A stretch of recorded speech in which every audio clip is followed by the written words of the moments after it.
Admit ചെയ്യേണ്ട കാര്യമൊന്നുമില്ല. സ്വല്പം ഫീവർ ഉണ്ട്. ഞാൻ എഴുത്തുന്ന മരുന്ന് കൊടുത്താൽ മതി. ഫീവർ മാത്രമല്ല, അദ്ദേഹത്തിന് എന്തോ കാര്യമായ അസുഖമുണ്ട്. ഞാൻ വലിയ ഡോക്ടറൊന്നുമല്ല.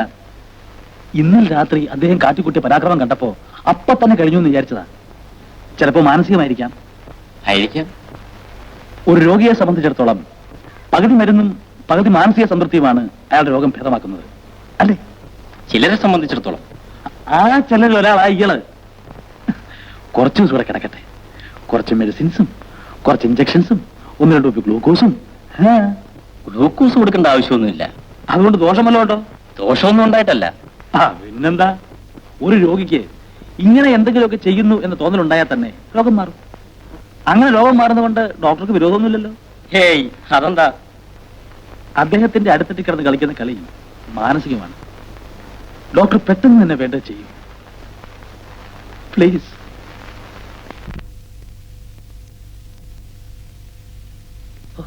അനക്കണ്ട.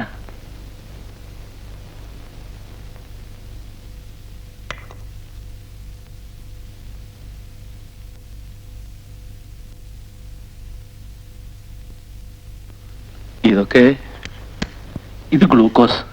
ഇവനെ കയറ്റിയാൽ ക്ഷീണം മാറും. ശ്വാസം കിട്ടാതെ വരുമ്പോ അവനെ പ്രയോഗിക്കാം. അതിന്റെ ഒക്കെ ആവശ്യം വരുമോ? അതൊന്നും നമ്മളല്ലല്ലോ തീരുമാനിക്കുന്നത്, ഡോക്ടേഴ്സ് അല്ലേ. തല അനക്കണ്ട. സിസ്റ്റർ മലയാളിയാണോ? അതെ. ഈ ഓക്സിജൻ കുറ്റിയൊക്കെ ഇവിടെ നിന്ന് എടുത്തോണ്ട് പോകുമോ? പ്ലീസ്. ആവശ്യം വരുമ്പോ കൊണ്ടുവന്നാ മതിയല്ലോ. അതവിടെ ഇരിക്കുന്നത് കൊണ്ടെന്താ? എന്റെ രോഗി ആകെ അപ്സെറ്റ് ആയി പോകും. ഇപ്പൊ തന്നെ ആവശ്യത്തിനുള്ള സാധനങ്ങളൊക്കെ ഇവിടെ ഉണ്ടല്ലോ. ഞാൻ എടുപ്പിച്ചോളാം.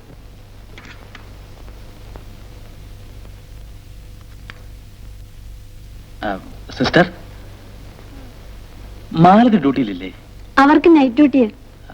വരുമ്പോ മോഹൻദാസ് ഇവിടെ കിടപ്പണമെന്ന് പറയണം. കവി കവി.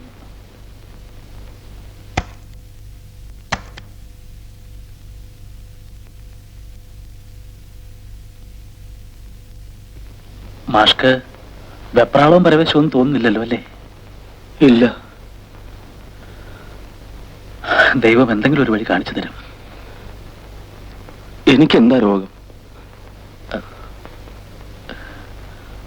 അത് ഡോക്ടർമാർക്ക് പോലും പിടികിട്ടിയിട്ടില്ല മാഷേ.